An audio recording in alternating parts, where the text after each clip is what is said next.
boa noite. Estamos começando mais um programa Educação e Debate aqui no canal 16. O programa Educação e Debate é uma parceria entre o Centro Municipal de Professores e a TV Câmara de Passo Fundo e trata de assuntos relevantes para a comunidade, em especial para o magistério municipal. E o Dia dos Professores é comemorado no nosso programa da edição desta semana, apesar de saber que a categoria tem poucos motivos para comemorar no último período. Para falar sobre o cenário da profissão, além das tensões e as perspectivas para o futuro, estamos recebendo dois professores da rede pública de ensino. Professor Eduardo Albuquerque, professor da rede municipal. Boa noite, Eduardo. Boa noite, Ingra. Boa noite, Antônio. É mais uma vez um prazer estar aqui. E também o professor da rede estadual, o professor Antônio Carlos Rodrigues. Boa noite, professor. Boa noite, Ingra. Boa noite, ouvintes da TV Câmara. Esperamos responder adequadamente aquilo que a categoria está esperando ouvir. Tá certo. Primeiro eu gostaria de saber de vocês, assim, qual é o cenário atual da profissão professor, tanto na rede municipal quanto na rede estadual? Bom, me permite começar, Antônio. Eu acho que o cenário é um dos mais complexos. Eu creio que de todos os tempos da educação, ou pelo menos desde que a educação é reconhecida como tal. Vamos contar aí dos anos 30, né, quando a gente começou a ter uma ideia de educação mais organizada. Eu acho que nunca antes a educação passou por um período tão negro e tão obscuro como esse que nós estamos enfrentando. E os problemas são os mais diversos, né? Nós temos aí escola sem partido, temos a medida provisória 746, temos agora a PEC 241 e temos mais coisas que se avizinham no cenário que mostram que o que nós achávamos que estava ruim sempre pode piorar. E a perspectiva é justamente essa. Nós temos agora daqui para frente cortes na Previdência. Todos nós sabemos que vem aí um pacote previdenciário onde haverão cortes na Previdência.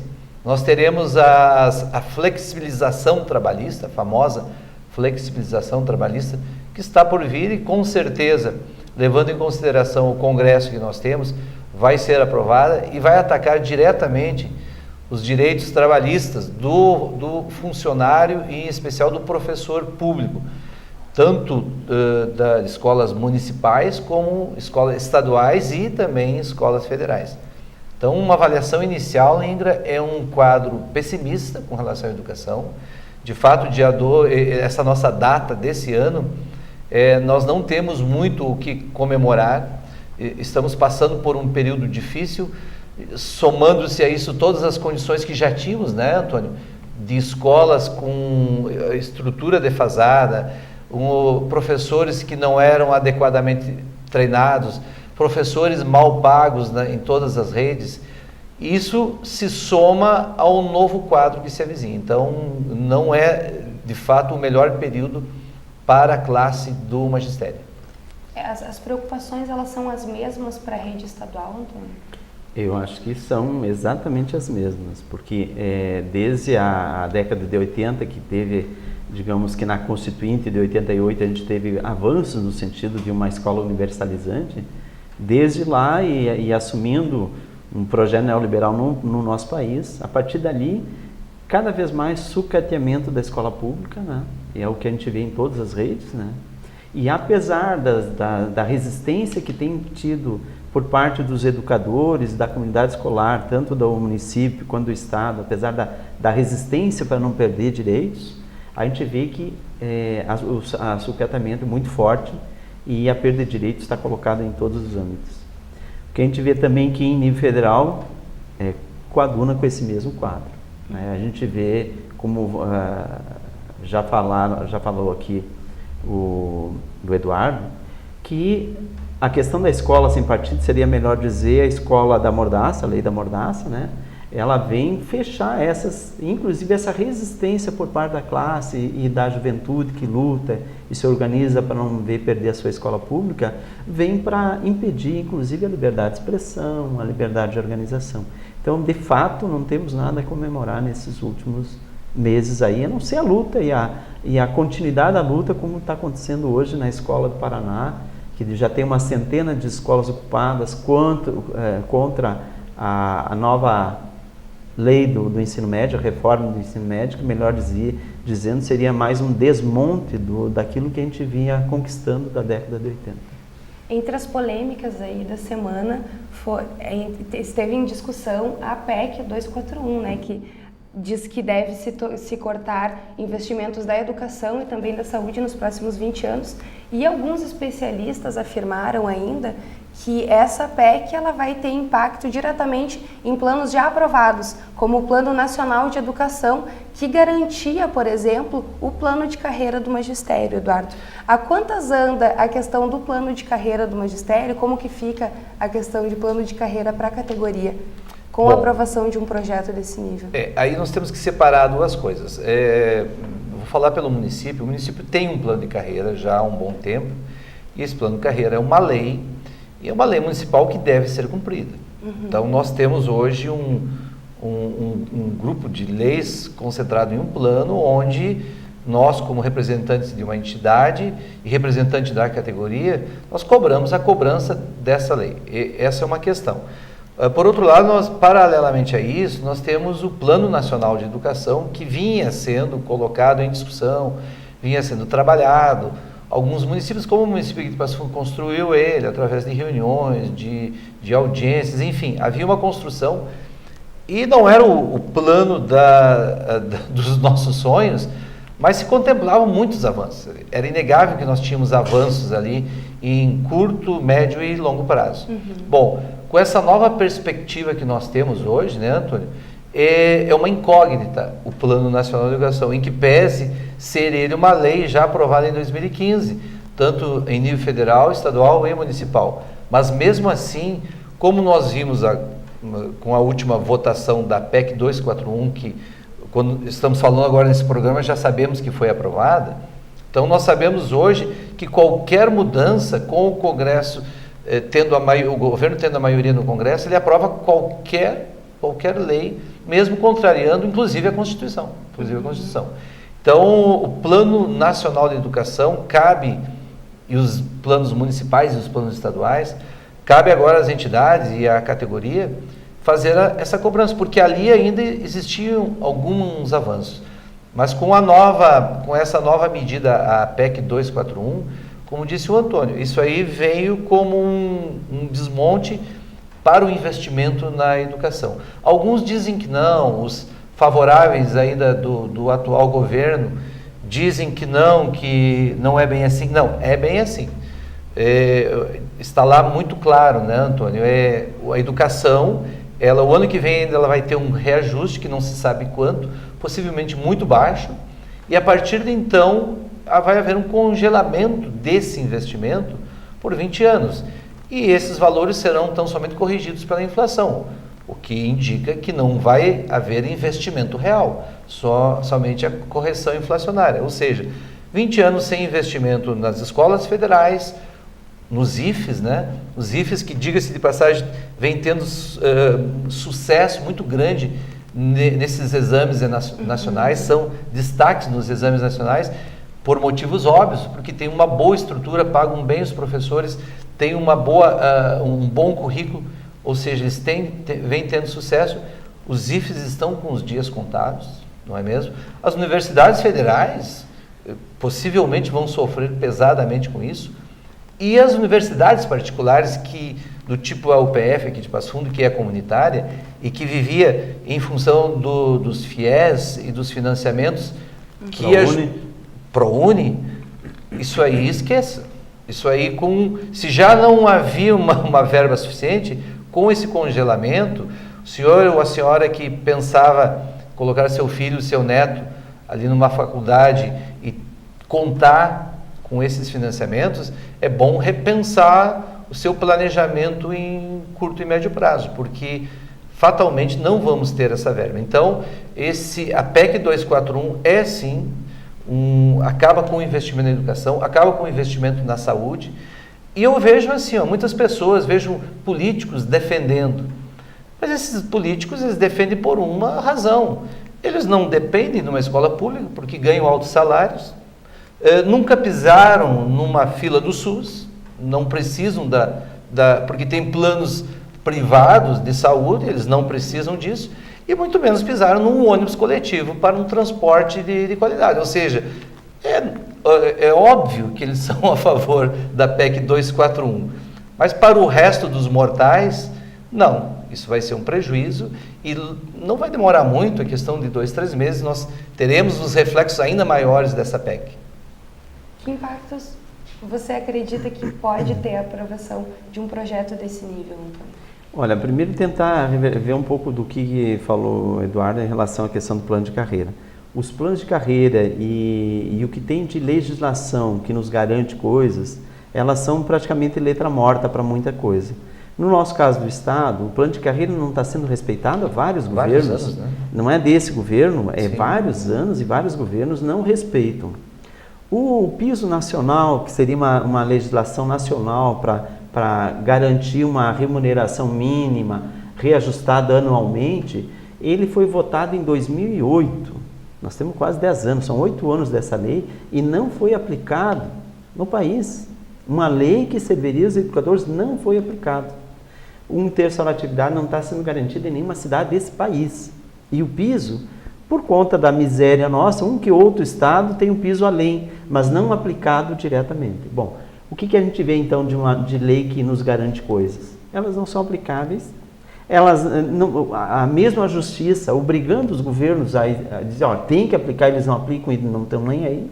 Agora, no momento que vem uma legislação como a 241 aí, não tenham dúvida, vai ser aplicado à risca. E a gente sabe muito bem que aquilo que nos tira direito é aplicado imediato. Aquilo que nos garante direito é só na briga, só indo para, como a gente diz mesmo, para as vias de fato, para um governo respeitar. Agora, nesses momentos, a 241, nós já vivemos em parte disso já no estado do Rio Grande do Sul.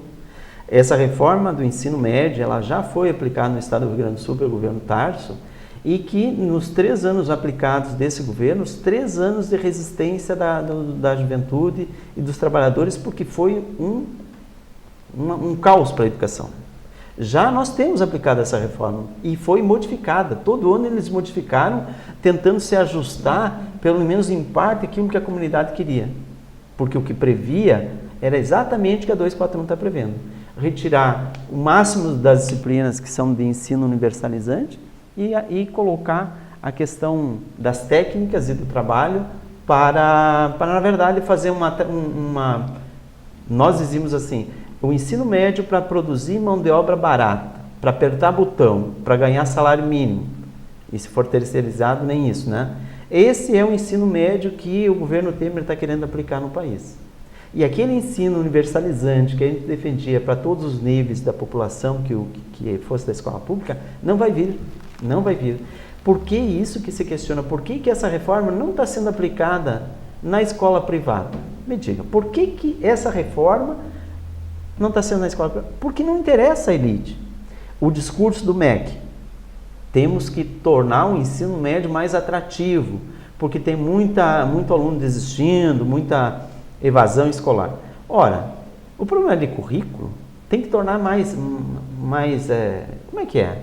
Até uma colega professora minha disse, mas então, para se tornar mais atrativo, então tem que começar a botar forró, sertanejo universitário, funk baixaria nas escolas, é isso que é atrativo para melhorar? Não, atrativo significa mais qualidade, não faltar professores.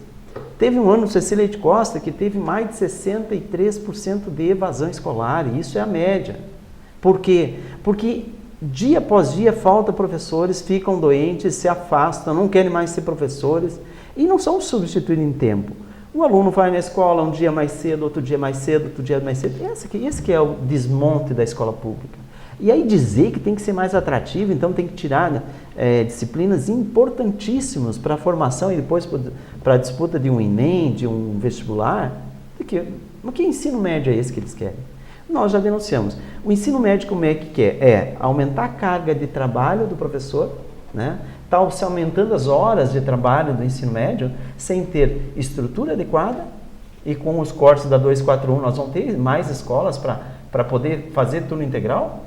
Nós vamos ter mais concursados, professores concursados para aumentar essa carga de trabalho que tem? Não. Para que é mesmo que eles querem? Então nós denunciamos que é mais uma coisa, mais do mesmo, ou seja, mais ataque ao servidor, mais ataque e sucateamento da escola pública, para tornar ainda mais atrativa a escola pública e a educação da escola privada, e a educação se tornar ainda mais uma mercadoria de valor e que rende lucro e não conhecimento, como a gente defende. Tá certo, professor Antônio, professor Eduardo. Nós estamos com o programa Educação e Debate aqui no canal 16. Hoje o programa é especial sobre o Dia do Professor e a gente tem como convidados professores da rede pública de ensino para falar sobre o cenário, as tensões e também as perspectivas para o futuro da profissão. A gente vai para um breve intervalo e já volta.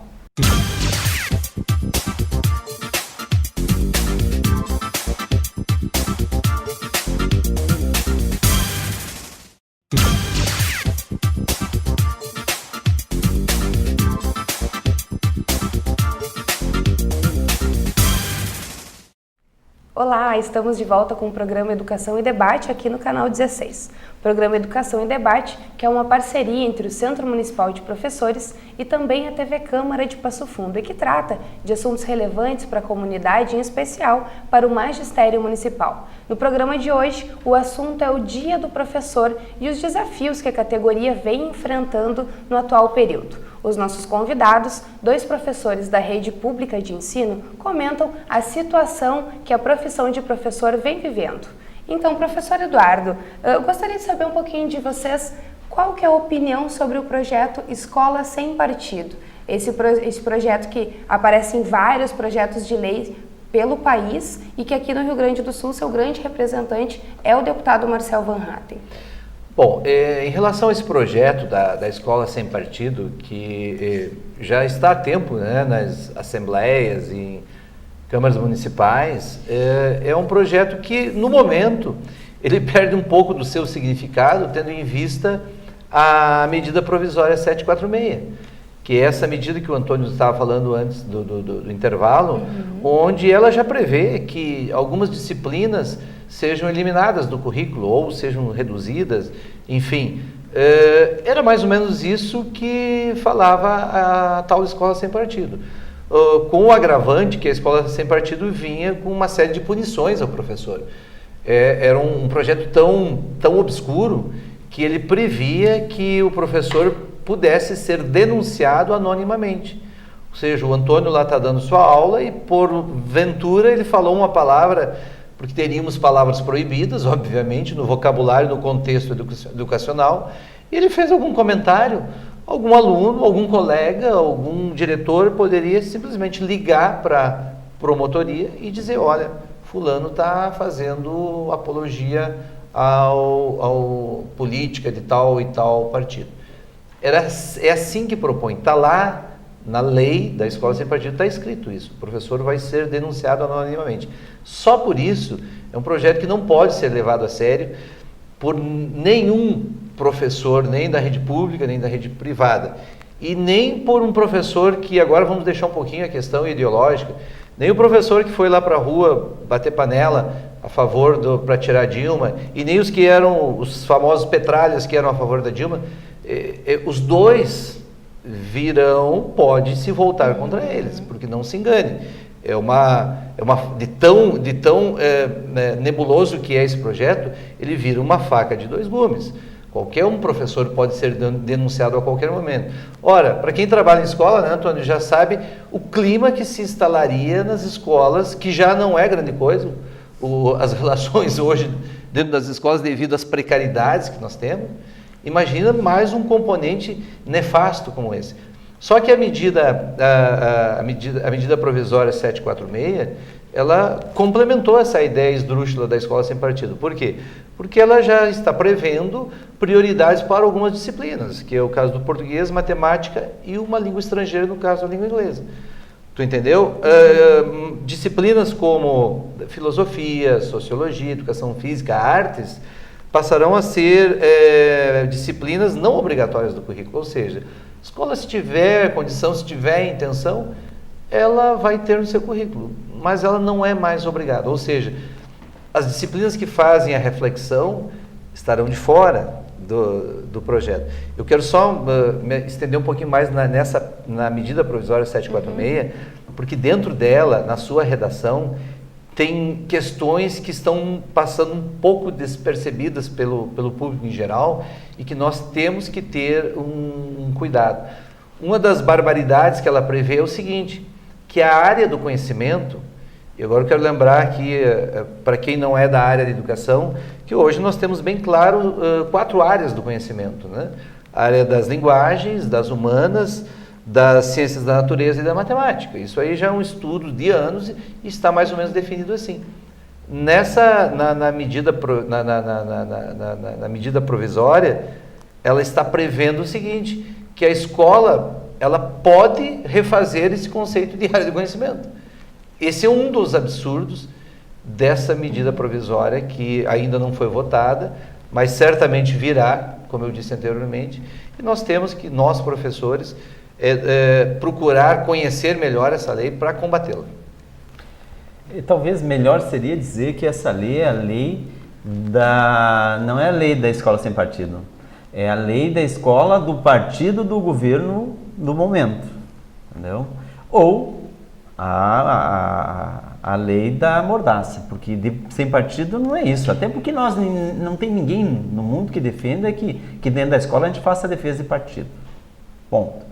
Agora ela vai voltar, se aprovado, vai voltar a perseguição política direta para dentro das escolas, por parte dos prefeitos, dos governos estaduais, federais, no sentido de calar qualquer crítica ao seu governo, à sua política, à sua administração.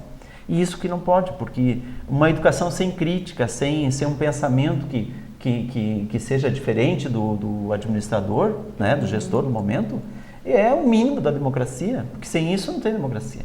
E a gente pode voltar à escola da ditadura, que eu não era professor, mas era aluno da época, em que um determinado professor, se falasse mal de determinado, não precisava nem ser do prefeito, do político X, ele era trocado da escola, ou era exonerado, e nos períodos mais duros da ditadura, inclusive torturado. Então essa, na verdade, de fundo é essa a escola que defende o seu Van Hatten. É a escola da ditadura, a escola que não permite qualquer pensamento que não seja o seu. Isso é mais uma das coisas contra o educador, né? E ela vem, né, Antônio, travestida de modernidade, né? O discurso é sempre esse, né? Que é uma escola que é o contrário, que é uma escola que vai permitir todas as reflexões. Ora, essa escola nós já temos hoje. Essa escola que permite todas as reflexões é a escola que nós temos. A nossa escola pode ter vários problemas, mas nenhum professor de extrema direita, de centro, de extrema esquerda, ele não é tolhido de expor a sua opinião dentro de uma sala de aula. É o resultado das lutas da década de 80 pela redemocratização do país. Isso se chama democracia. O problema é que tem gente que não está acostumado com isso. E aí quer sim a volta ao passado com as medidas onde eu também era aluno na época da ditadura, eu lembro que nós tínhamos disciplinas como, por exemplo, a moral e cívica, que o conteúdo da prova, e todos que estudaram essa época sabem disso, era decorar o nome dos ministros. Esse era o nosso trabalho, de trabalhos extensos, provas extensas sobre os ministros, o nome dos ministros. Ora, vamos combinar, não é para isso que o mundo, nós tivemos todas essas mudanças, não foi para isso que o muro de Berlim caiu, não foi para isso que nós tivemos avanços democráticos no Brasil significativos, para ter colocado na mesa uma proposta tão sem cabimento. Então a escola é sem partido, mas não se engane, ela volta à tona. Ela parou um pouquinho agora nas eleições, porque não era bom para determinadas pessoas estarem falando agora de escola sem partido, mas ela volta, daqui a pouquinho ela volta com toda a força. E reafirmar, não é a escola sem partido que eles propõem, é a escola do partido do governo que está exatamente. Sem o partido de oposição. Sem o partido de oposição. Mudando um pouquinho de assunto, assim, algumas pesquisas apontam que 50% dos professores passam por problemas de estresse ou de depressão. A docência é uma categoria com bastante índice de casos de doença, de afastamento. Como que é tratada a saúde do professor, tanto na rede estadual quanto na rede municipal? Existe alguma prevenção? Existe algum trabalho por parte do governo ou não? Por parte do governo não existe adoecimento do professor. Infelizmente, em nenhum dos governos do último período teve qualquer vírgula no sentido de ver o que está acontecendo com a categoria, por que do adoecimento tão drástico. Sempre foi uma categoria que teve problemas de saúde. Agora, nos últimos anos, tem sido verdadeiras epidemias. Tem um médico que escreve muito sobre isso, que fala, nós vivemos uma verdadeira epidemia.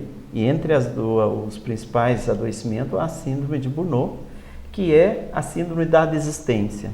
O que nós vemos em nível nacional, inclusive o próprio MEC colocou, foram aposentados 37.700 professores no último período e 150 mil professores desistiram de trabalhar na educação. Foram procurar outras áreas de trabalho por conta de adoecimento, sofrimento. E o nosso sofrimento ele é uma coisa muito maior, né? O nosso adoecimento do profissional ele começa pelo desrespeito dos governos no sentido da sua profissão, pela desvalorização da profissão, porque quando nós já nos sentimos desvalorizados, desprestigiados, nós já começamos a adoecer, mesmo que sem saber. O nosso adoecimento começa com a falta de valorização profissional. E aí acrescenta a sobrecarga de trabalho, a violência que permeia a nossa escola e a sociedade, que vem para dentro da nossa escola, a falta de condições de trabalhar, a falta de estrutura adequada, o número excessivo de alunos por sala de aula, que é o que o MEC está querendo fazer agora com a reforma do ensino, botar no ensino médio mais alunos por sala de aula. Ou seja, o nosso adoecimento ele é uma situação crítica. As propostas que estão sendo colocadas vão ainda mais acrescentar o nosso adoecimento. Então, entre outras coisas, a questão do adoecimento é uma das lutas que nós temos que travar no nosso cotidiano para evitar esse adoecimento, entender o que está acontecendo conosco e ver de que forma a gente pode trabalhar conjuntamente. Aí um desafio nós do CPERS e o CMP a entender, estudar, pesquisar sobre isso e ter políticas conjuntas no sentido de valorizar o educador para diminuir o adoecimento no local de trabalho. Até porque nós temos profissionais em comum, né, Antônio? Nós temos profissionais que trabalham na rede municipal e na rede estadual. Então, esse trabalho conjunto seria de extrema importância. No município, a situação não é diferente. Nós temos um dado oficial da Secretaria Municipal de Educação que diz que mais de 450 profissionais se ausentaram do trabalho desde fevereiro até julho deste ano. Ou seja, num universo de 1.200, 1.300 pessoas, é um número alarmante. E isso, obviamente, tem as explicações que o Antônio já muito bem colocou. Nós temos problemas de estrutura na escola. O telespectador pode estar se perguntando, mas o que a estrutura pode causar um adoecimento? São pequenas coisas que vão se somando num ambiente de trabalho defasado. Você chega numa escola, preparou a tua aula, aí precisa de um projetor. Você conta com aquele projetor. Ele não tem, ele não está funcionando. Você quer uma cópia de xerox. Ela não tem porque tu tem que pagar pelo xerox. Você precisa de uma sala de aula, pelo menos que não seja tão quente. Aí não tem, e aí tem um ar-condicionado que às vezes não funciona. Então, são questões estruturais, obviamente, que vão minando a paciência do professor, vão minando as defesas do professor, e quando você vê, você é tomado por uma das doenças mais graves, também muito bem levantada pelo Antônio. A síndrome de Burnout é um mal do magistério. Em primeiro lugar está a categoria do magistério que sofre com essa doença, seguido dos bancários. É uma doença silenciosa, que ela vai atacando todas as tuas defesas, e quando você vê, você já está tomado e o quadro já é irreversível. Você já está no estágio de depressão, você já não consegue mais ter a mesma alegria para o trabalho, e aí vem o afastamento, e quando não, como existe esse dado, milhares de profissionais desistindo da carreira do professor. Soma-se a isso, obviamente, o estresse que é você estar trabalhando e não ter certeza, com meus colegas do Estado, se vão receber no final do mês. Porque tem mais isso ainda. Tu não tem muita certeza o quanto que vai receber no final do mês. Ou seja, tu tem um ambiente totalmente defasado e propício para o adoecimento. Nós do CMP, nós temos um plano, já levamos isso para o Ministério Público. É um plano de prevenção. Nós temos que atacar na prevenção. Depois, lá quando o mal já está instalado, dificilmente temos o que fazer. Mas podemos prever sim, né, Antônio? Podemos ter contratação de professores, contratação de monitores que cuidem do programa de inclusão, que é outro estresse que nós temos, que não temos como lidar. Precisamos de profissionais urgentes da área de psicologia nas salas de aula. Escolas do município, nenhuma escola do município da 67 tem um psicólogo. E olha que nós temos escolas com 1000 alunos. E do estado deve ter mais. Nós não contamos com psicólogos. Ora, um profissional dessa necessidade, o professor não pode contar com ele. Seja para o atendimento do aluno, seja para o seu próprio atendimento. Então nós temos uma série de questões hoje que desestimulam a carreira. E segundo pesquisas e estudos, as licenciaturas estão com os dias contados. E com essas medidas de agora, onde, lembrando, né, Antônio, que agora o professor pode ser qualquer um de notório saber, ora, com essa medida é o fim da licenciatura. Notório saber é qualquer pessoa que saiba alguma coisa vai poder dar uma aula lá tranquilamente. Então nós estamos em perigo e a saúde do professor está em perigo ainda.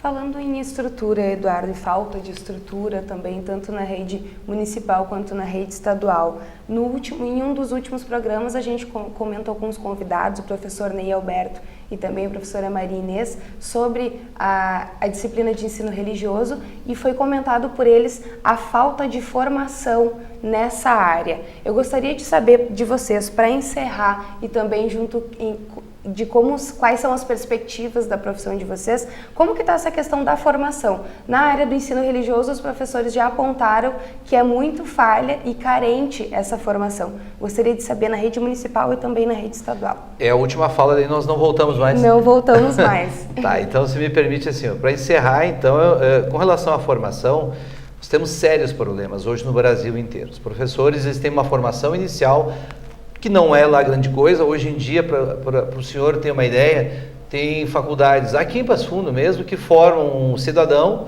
numa licenciatura com 2 aulas presenciais por semana, o restante à distância em 3 anos. O PF, que é um padrão que a gente considera, por exemplo, são 5 anos uma licenciatura, aulas presenciais todos os dias. Então, por aí tu já vê que nós já temos problemas iniciais. Né? E nós temos a possibilidade da formação continuada. Formação continuada é praticamente um caos, porque ninguém sabe exatamente o que é essa formação continuada e o que fazer com a formação continuada. E aqui vale para as escolas e para as redes, para as secretarias, eu acho que tanto de estadual como municipal. Então, nós temos problemas sérios na formação dos professores, que deve ser repensado, mas pelo que vejo, o governo federal não pensa mais, isso não é problema que passe lá na mesa desses dirigentes. E só para encerrar, eu quero dizer assim, apesar de todo esse cenário de críticas e um tanto quanto obscuro, eu sempre trago essa perspectiva de o professor contar com ele mesmo e contar com a sua entidade sindical. Cada vez mais, daqui para frente, nos próximos anos, vai ser de suma importância que você esteja associado a uma entidade sindical. E essa entidade sindical é que vai te dar força, porque sozinho você não vai conseguir absolutamente nada. Juntos com outros companheiros já vamos ter dificuldades, então sozinhos nós não teremos chance nenhuma. Então o recado que eu deixo, associe-se ao seu sindicato, procure seus pares, discutam, reflitam, porque as coisas tendem a ter um cenário tanto quanto desfavorável para todos. Mas, de qualquer forma, eu desejo um ótimo dia dos professores para todos os colegas. Tá certo, professor Antônio. Olha, sobre a questão da formação continuada, a formação ela tem motivação dentro da classe quando ela é valorizada. E o que tinha antigamente, e que nós fazíamos os cursos, fazíamos porque o nosso plano de carreira era respeitado. Então, quando tu fazia um curso, quando tu avançava no teu estudo, tu era valorizado dentro do plano de carreira. Nível nacional, estão acabando com os planos de carreira. Os que ainda existem, como tem o estado do Rio Grande do Sul, não é respeitado.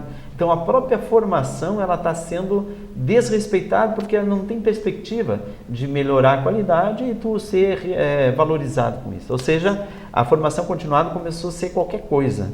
O governo faz o que dá. O professor desmotivado, doente, sobrecarregado, vai fazer aquela sobrecarga ainda de trabalho, porque é mais uma coisa que tem que fazer, e sem valorizar, porque ele faz e não tem diferença nenhuma. Se é aquele aplicado que realmente faz a diferença ou não, não tem diferença. E denunciar que o problema da escola pública não é um problema que acontece por acaso, é um projeto dos últimos políticos, de todos os últimos anos. A gente vê que o problema da escola pública é um projeto político para acabar com a escola pública. Isso que é de fato. E aí sobra para quê? Sobra o que para nós? E aí reforça o que o Eduardo falava. É preciso se organizar, é preciso estar... A categoria, a primeira parte, a melhor defesa da sua saúde é estar dentro do ambiente que te represente. Porque dentro da nossa escola a gente não está sendo representado. Então, o sindicato é a sua trincheira. É aquele momento e aquele local que tu vai buscar fazer a tua luta e fazer a tua defesa. Porque nenhum outro ambiente faz isso que o seu sindicato faz. Se não concorda com a diretoria que está no momento, mude, vamos mudar, vamos trocar aquela diretoria. Mas o sindicato nosso é a ferramenta que nós temos que participar, todo mundo. Aí sim, nós podemos retomar inclusive as lutas que tivemos na década de 80, de universalizar a educação, de lutar para ter um plano de carreira que funcione, que se aplique, para ter a questão da saúde como primeiro lugar e valorização profissional, que é tudo para nós. Tá certo. Bom então. dia para todos nós, né? Boa luta para todos nós. Tá certo. O professor Antônio Carlos Rodrigues, professor estadual, e também o professor Eduardo Albuquerque, professor da Rede Municipal. Muito obrigada pela presença na noite de hoje. E a gente encerra mais um programa Educação e Debate aqui no canal 16, o programa Educação e Debate, que é uma parceria entre a TV Câmara e o Centro Municipal de Professores. No programa desta semana, tratamos sobre o Dia do Professor, um ótimo dia dos professores para todos os colegas da rede municipal, da rede estadual e também da rede particular aqui de Passo Fundo. Uma ótima noite e até a próxima semana.